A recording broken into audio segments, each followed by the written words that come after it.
So on my last video, this guy commented on the RAM and he asked for some more in-depth info. So that's what I'll be trying to do today. All right. So first of all, we have longevity. So DDR3 RAM, this is for like the literal $200 computer builds.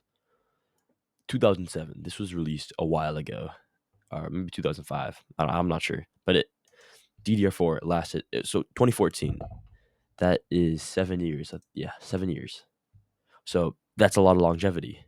And then again, ddr5 from ddr4. Oh shoot, 2018. Oh no, 2020. Yeah, that's what I thought.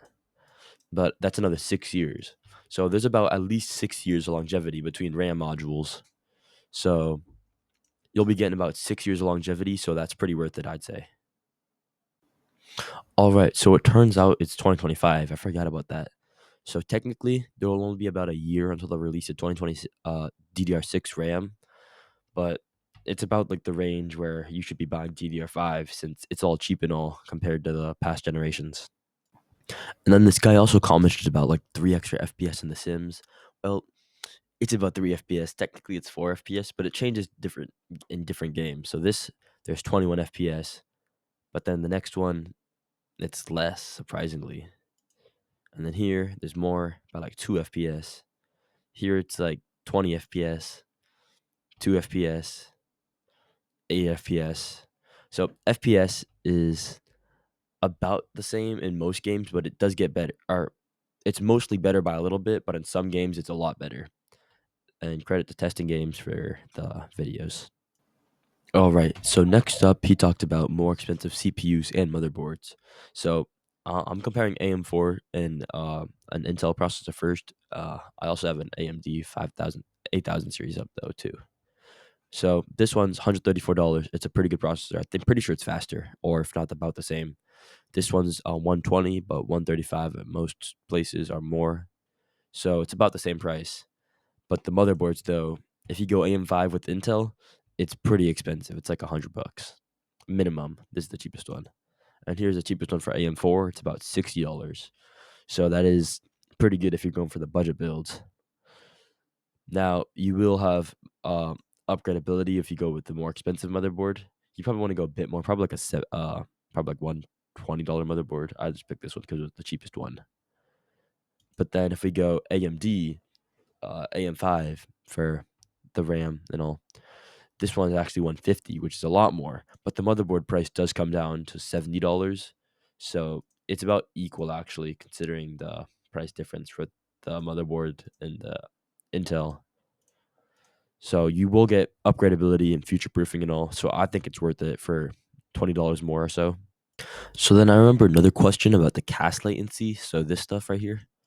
So the question was, is there a big difference between cast latency, like 36? I'm pretty sure it said 36 is like the minimum I'd recommend.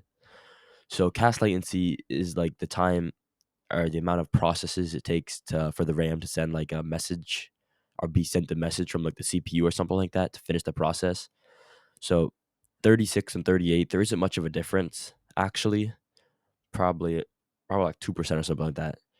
But you see, the most of these have a cast latency of like 36. Like the few, these random ones will have like 46 or whatever, 38, but not many. So it's pretty much just go with 36 or faster because most of them are faster, and it's all about the same price.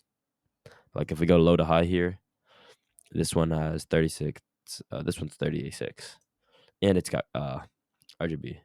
So technically, these will be faster though, because clock speed. Clock speed's the main thing you look for with DDR5, but this one also has RAM, so that's why it's more. But it's a $4 difference for the lower cast latency. I'll check another one of this 6,000 right here. So it's $5 more, same clock speed, and it's faster. So why not? It's faster in a lot of ways.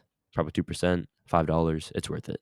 So to close this up, unless you're building like one of these ultra budget Jawa.gg type like PCs where it's like $500 with an outdated RX 580, you shouldn't really be using DDR4 RAM or PCs in general. Unless you're getting like really good deals with this type of budget, you should just go for like an Xbox or PS5. like even the mid range PCs, I guess it's just because it's pre built, but these are probably using DDR4 mostly. But like, uh, if we actually go to pro gamer PCs, these are way overpriced because they're all pre built. But these are the type of builds that use DDR5, these type of parts, like 12700KF, like DDR5. And then again, if you're on Intel, you can use DDR4 or DDR5.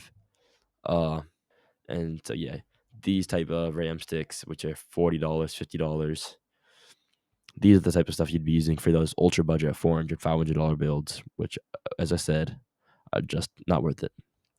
So if you made it this far, please comment anything else you'd like a video on, and thanks for watching. Bye.